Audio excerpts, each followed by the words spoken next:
I'm Loren Rosnell, executive producer of Ember Sword. And with me, I have Joris Huibrechts, our Everyone. CTO. And tonight we'll be answering for all of you a lot of incoming questions that have already piled up for us, all about Ember Sword and what we've been up to and are going to be up to in the upcoming period. For any of you that are tuning in to the Twitch stream and wondering if they can still ask their questions, the instructions are down below the Twitch stream for those of you visiting in your browser, and otherwise just simply join the Ember Sword Discord, and we have a nice channel there where you can ask questions and instructions for you. So don't hesitate to join in with the rest and ask further questions as they come up, even live during this Q&A. So we've already got the first question in the bumper, which is relating to the roadmap. It says, hi, regarding the roadmap that was shared long ago, a closed beta was expected for 2020 Q4. Can we expect it this month, or will this be delayed to later next year? So we can tackle this one relatively easily. Yeah, that was indeed a long time ago, that roadmap. We're currently having the whole team focused on something rather awesome that's coming up, which is our initial land sale. We do have some things that we are testing internally and playing internally, but we don't quite yet feel ready to let some community players in just now. However, once we get past our main announcements and the land sale, we'll be showing you a clearer picture of which ways you'll be able to experience essentially some parts of the Ember Sword world in 2021. But in short, no, not Q4 this year, but there's going to be plenty of opportunities for the community to kind of experience bits and pieces of what we're going to be putting out in 2021. All right. Yeah, we're trying to get like little parts out as quickly as possible, so people can we can roll out in modules and people can start playing, and then we can quickly push out new updates as you can play. Yeah, absolutely. I would say bring on the next question. Cool. You want me to read it? Yeah. Well, why don't we take turns Yeah, popping sounds out like the a good idea. questions? When it comes to PvP, will the heavier weapons have decently quick options to catch your opponents and combo into their moves, or will it be a read-based moveset? So heavier weapons, so I'm just going to take as an example two-handed weapon. It is definitely a bit slower than a one-handed weapon, and you're going to have to read your opponent's movements a little bit to try and catch them. There will be some combat abilities to try and catch up, so you're not completely 100% dependent on reading movements, which can be very difficult. But primarily, yes, that is what you have to do. Yeah. There's a lot of reading involved, I would say, in Yeah. the way we're looking at combat. Even if you're looking at sort of the PvE side of things, there's a lot of reading of what enemies are going to do, and if you get it wrong, that'll be quite impactful. And if you get it right, likewise, right, it can help you a ton. So if you can predict where people are going to end up because of abilities they're using, you might be able to land like a killer blow. But similarly, like, take for example some of these creatures we're working on, like say the gruff boss, right? He has a tendency to just wind up and charge at you from across the screen, pretty much scooping up anything in its path, even whatever enemy creatures are unlucky enough to be in the way. And yeah, if you don't see that one coming and you don't, let's say, deploy a defensive ability or get out of the way, you're going to end up probably being flung around pretty badly. So that would be a good example. All right, let's move on to the next question. So, is there still a land auction, or has it become a sale? And when will the land sale or auction be conducted? So this is indeed a change that has occurred. Rather than having a full-on land auction, we are switching to a land sale. And for those of you who've been reading the newsletter and following the Discord, they'll know that the quantity of land has changed quite a bit to also allow for that and to make it easier for players to, that who want to own some land to get their hands on land. Because right now we're looking at 160,000 plots of land becoming available in total, a little bit of which you'll be able to get your hands on sometime soon, but we're not giving everything away yet. um, but yeah, basically it'll be a sale. So there will be a flat price for the land being sold, depending on sort of how much land you are buying. And for those people keeping up, that would be whether or not you're buying individual plots, a whole estate, or even a region. But yeah, definitely it's going to be a land sale. And as for the when, well, we will officially be telling you about that relatively soon, but that's definitely something that's going to be going on in the very early part of next year. So think Q1, if not January, February, that is going to be going on. All right, cool. Jumping on to the next one, I suppose. I guess so. In comparison to the worlds of World of Warcraft, RuneScape, Albion, and other MMORPGs, uh, how would you compare the playable world size compared to the Ember Sword Fast world? So how big is the Ember Sword world compared to other Yeah, worlds? yeah, yeah. Um, I think the original conception of our map is 8 by 8 kilometers, which I think is slightly larger than World of Warcraft, if I'm not mistaken. It's Yeah, been a while yeah, yeah. since I I would compared raise it. the point that obviously it's not necessarily about the size of the land; it's also what we Fair, do with it. But very true. but Um, continue. but yes, our map is relatively large, and I think why that works is because we have trading, right? So you have to trade from one place to another and move, for example, wood through a PvP zone to another city, um, which makes it a lot more interesting because there can be people lurking in the bushes anywhere to steal your loot, which I think will make for some very interesting PvP objectives. Yeah. I think the true physical distances that we have really make an impact there, and also the fact that it's not like this typical, massive fast travel everywhere type of game, right?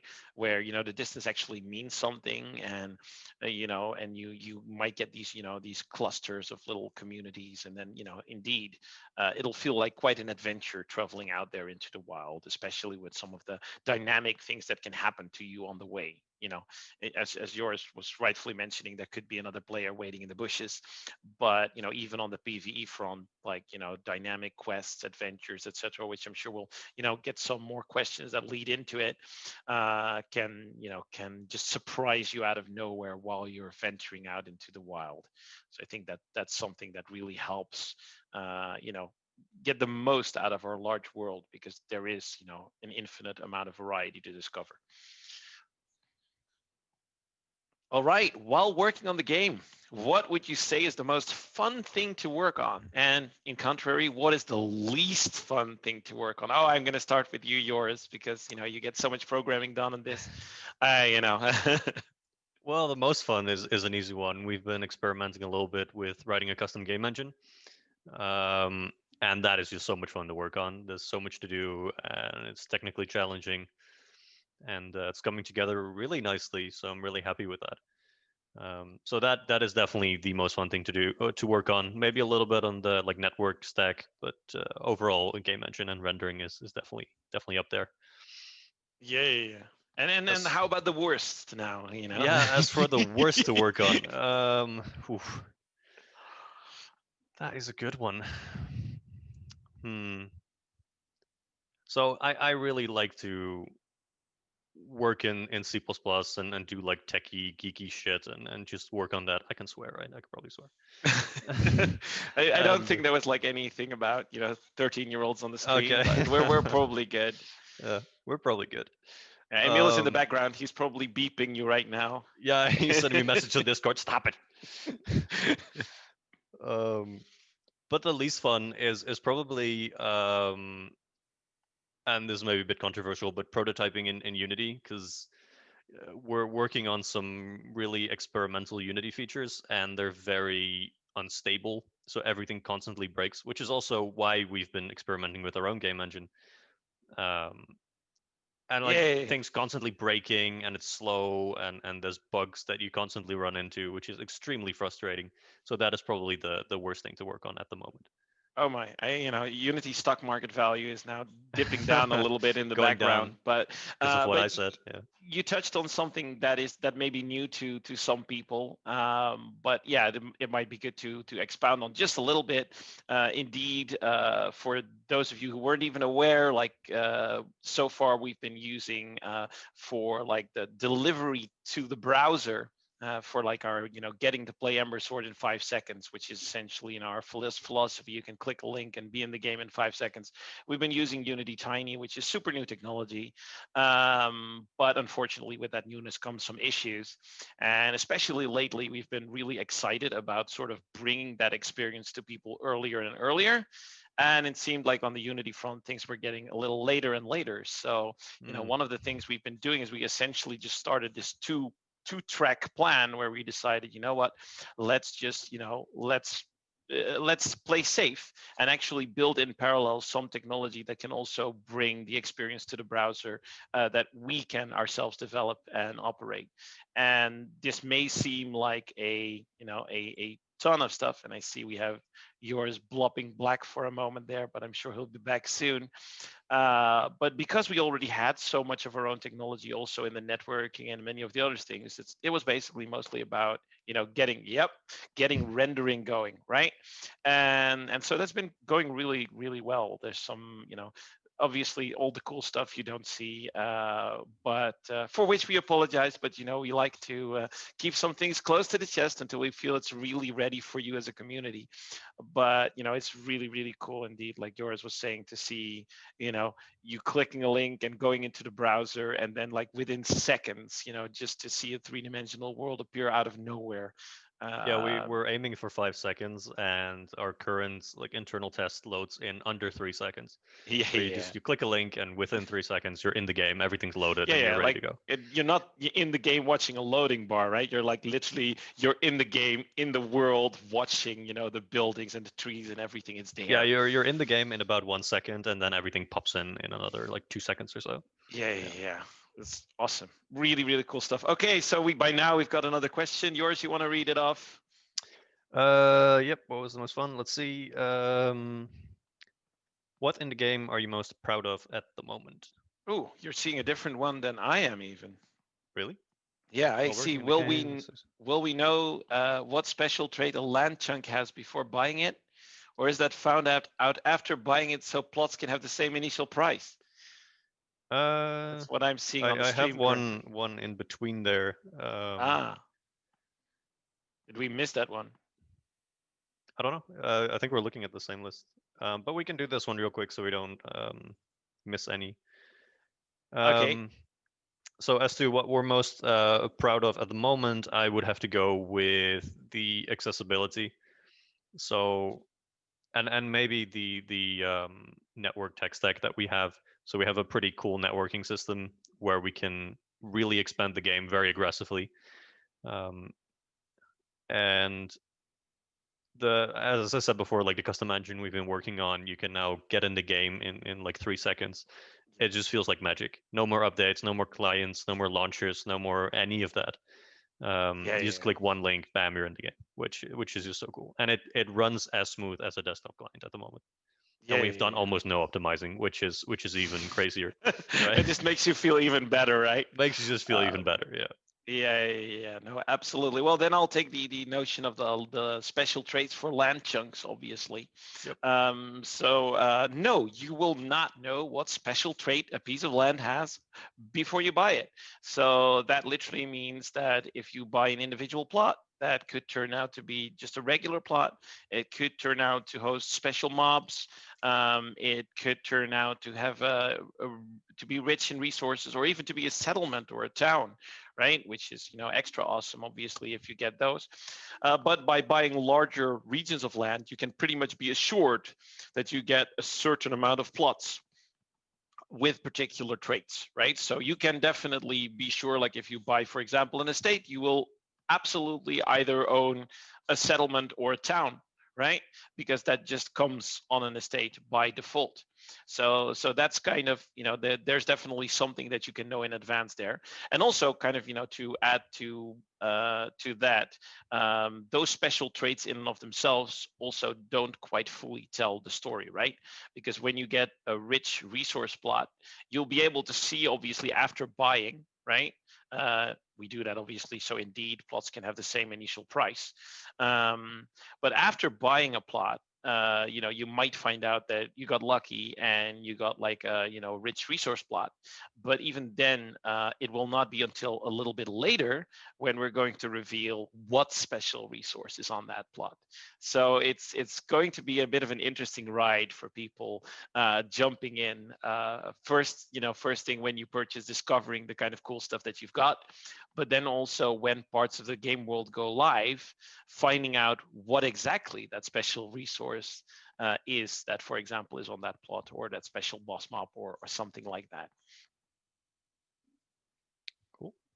All right, we're moving on to the next question, which is, can we expect some good PvE content, dungeons, etc.? What say you, Joris? Are we gonna do PvE in Ember Sword?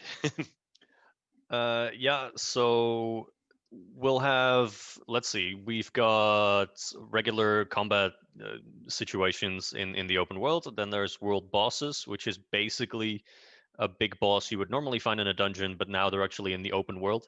So you can actually attack it with 50 people, or maybe even go crazy and attack it with 100 people. So these are like really, really tough bosses that are very hard to kill. But when you do, the reward is going to be quite nice. Then we also have dungeons. Uh,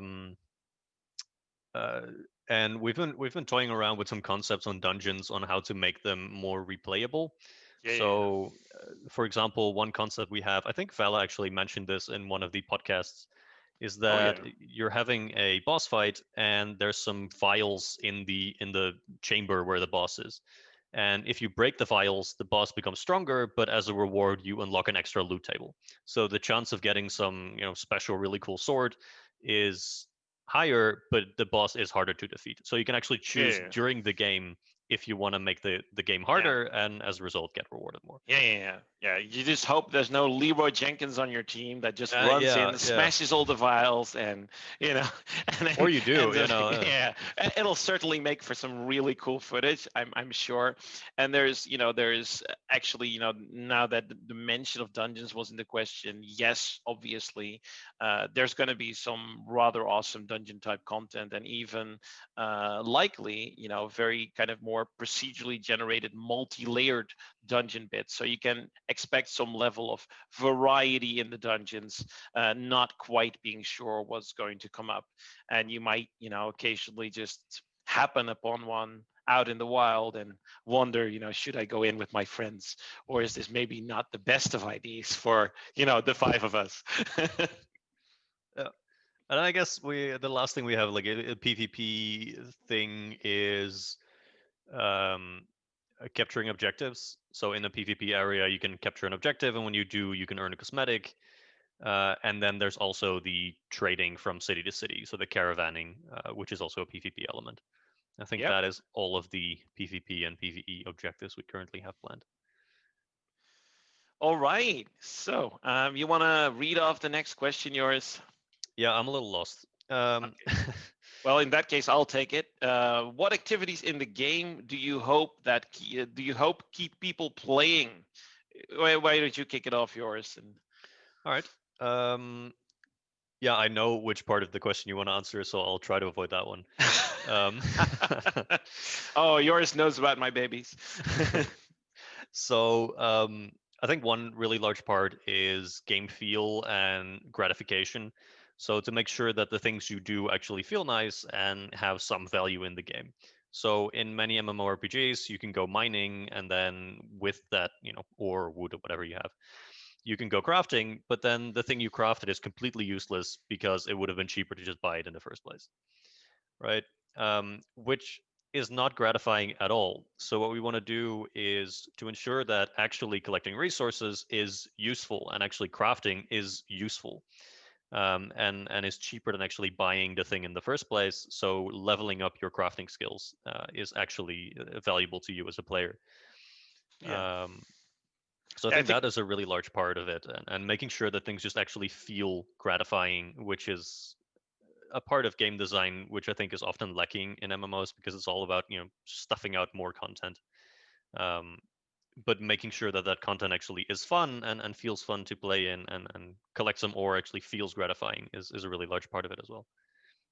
Yeah, I would definitely say so. I think also just the player economy is indeed a very big deal for us, right?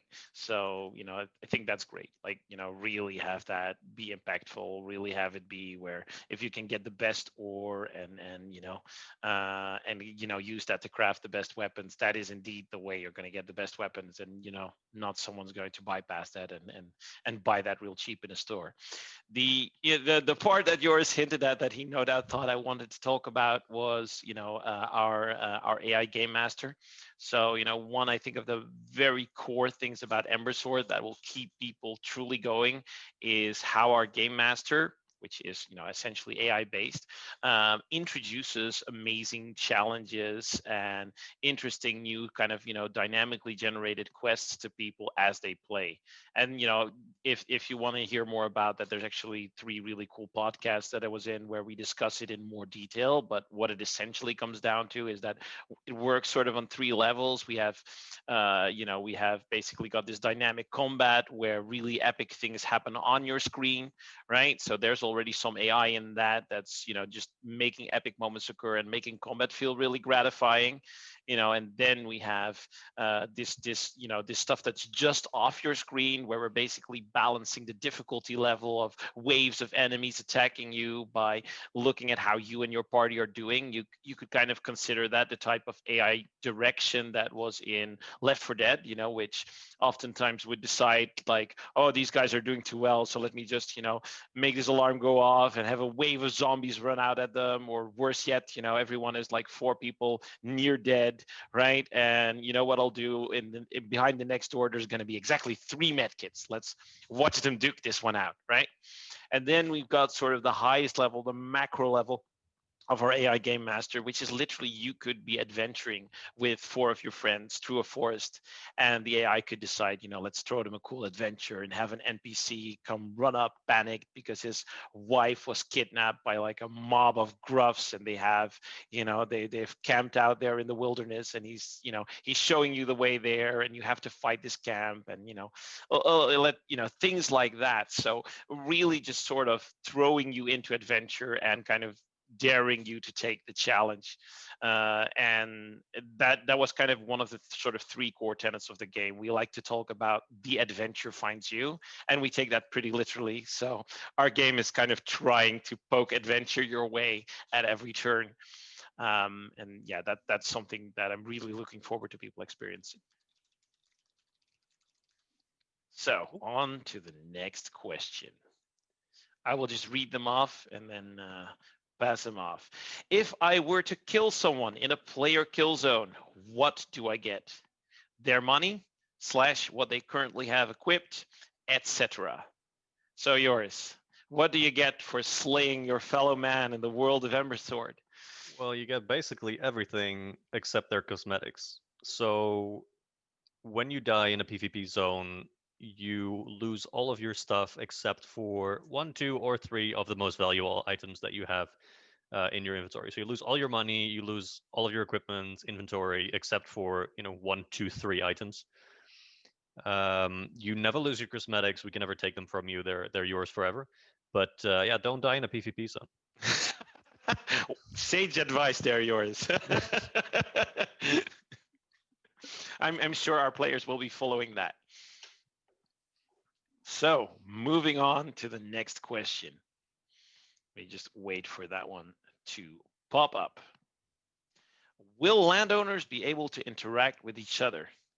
I want to make sure I have friendly neighbors in in parentheses. So I'm not sure what the exact worry is. We have not so far planned that you could plant a trebuchet on your piece of land and have that like bombarding the other guy a couple of plots over. Um, Initially, as insofar as we can answer it now, obviously, because some part of the land ownership is really something we're still defining, right? Um, the type of interaction that you might have, as we see it presently, is mostly to do with what's around you, right? So what will typically be the case is like if you own, let's say, a settlement, right?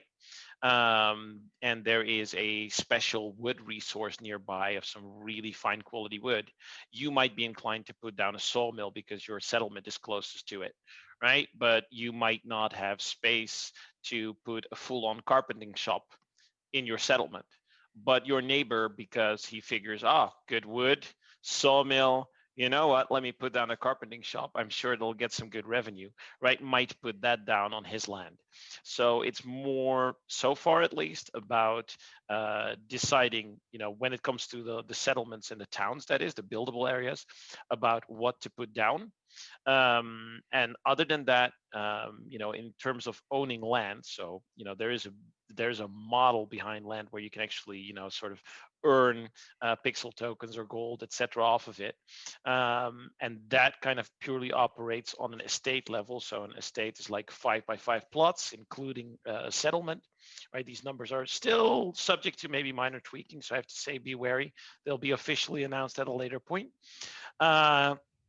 But in that regard, when you, for example, own a plot within one of those estates, then you will also be earning part of the revenue of anything that occurs there. So in that sense, you are it's to some sense interacting, but it's mostly in terms of it would be a really great thing, obviously, to own plots of land in an estate that's particularly well frequented, has cool stuff built on its settlement, etc., etc. All right, moving next. I think we missed one question. We never answered this, right? What are the anticipated benefits of owning land, each type in Ember Sword? Right, right. Well, I did not see that one pass by, but there we go. Now it's suddenly popped up. So yeah, anticipated benefits of owning land of each type. So well, I think I touched on the business model immediately, sort of for the owner of land, right, which is to participate in the revenues of the estate. So that's the biggest benefit for having a regular plot of land, right? The let's say a regular plot, or maybe even a special resource, or a special mob plot. Aside from that, there is of course other benefits, because by being a landowner, you immediately are also inverted titles. So even if you own just one regular plot of land, that makes you a sir or lady in the game, for example. Now, when we take it up a notch, right, basically roughly 1 in 25 plots of land is a settlement, right? The benefit of that is you can actually build on it. So, you are building part of the game world. And also, along with owning, an estate or a settlement on it, comes the title of Baron or Baroness. And then, we can take it one further step up. There is, in a region, there is one special estate that has a town on it. And the people, obviously that own a town, not only do they get to build a lot more in the Ember Sword world, but they are conferred the title of Duke or Duchess, actually. So there's a lot of cool benefits that come with the land ownership. Aside from obviously the fact that it can actually earn you pixel tokens and gold in the Ember Sword world. And as for like the benefits of owning each type of land, I do say like we have to be a little bit careful of what we mention and don't mention yet. There is other IDs at play, definitely, including how maybe some of these, for example, special types of land, these special kind of traits like rich resources could have additional benefits to them. But we are still working out the details, which is why we also will not quite be unveiling all of the details until the first parts of the world start going live and we can fully show you what we have in mind there. All right. I think we've gotten through pretty much, if not all of the questions that we're that we so had. far in the channel. Well, we'll wait for our moderators to, I think, and Emil to do their magic, and maybe pick out a few more lucky approved questions. Well, we've been going about 30 minutes now. I think we can maybe do like 1 or 2 more questions, and then I think wrap up this podcast or Q&A, and just do another one at some time in the future. All right, sounds good. Let's see if anything special still comes in. I definitely saw a yes. I'm already seeing. I might pick off a question that's coming straight into the stream. But I don't know if I'll. What we think of the new Bormy, the Bony. I saw it in Marco's live stream. I think it looks amazing, and I think we should have it. Yeah, exactly. I was going to tackle the question by Izzy Baby about preventing users from owning too much land, right? That one I'm sure has not passed our approval queue yet, but I think it's a super interesting one to answer. I can't dive too deeply into it, but the way we will be, there we go. It might stop myself from trying to own all of Ashfall. Well, we wouldn't want to stop you from trying, but succeeding might be a tougher one, because the way we will, and that'll be announced soon enough, but the way we will be handling the initial land sale will be aimed at least distributing the land more evenly amongst the people that are interested in it. So there will be some mechanics that will prevent individuals from, just by shelling out an enormous amount of money, immediately claiming everything. But I can't go into too much detail because I would be spoiling some of the upcoming announcements that we have to make. All right. I'm just quickly skimming through our approval queue to see if there's anything that we still want to pick up, and otherwise, I think. Yeah. Now I have to pick this one up. It's a mega important question that came in from GGJ, which is, will there? There we go. Emil doing an awesome job immediately jumping on it. Mega important question. Will there be epic bows in the game? Joris, can we give the man an answer? Are there going to be epic bows in the game? There are going to be really cool bows in the game. We have short and long bows. Long bows do more damage, but you're a little less agile. Short bows, quick and snappy. And I don't know if we've shared the design yet anywhere, but I think they look really cool. So I'll just tease everyone with that. Yeah. I think, given that, I know currently in the approval queue, there's still tons of questions that are probably worthy of answering. However, to ease off on our moderators and leave something for maybe a follow-on cast, I think we should close it off here. Yours. We'll archive some of these other great questions for, I would say, another Q&A. Sounds good. All right. Well, first of all, I'd like to thank everyone for watching. We hope you had a great time. I'm sure Joris and I certainly did. And judging by the big stream of questions, I'm sure we'll be doing it again sometime soon. So thank you all for being here. And from all of us at Ember Sword, we will see you at the next stream. Bye bye, everyone. All right. Thanks, everyone.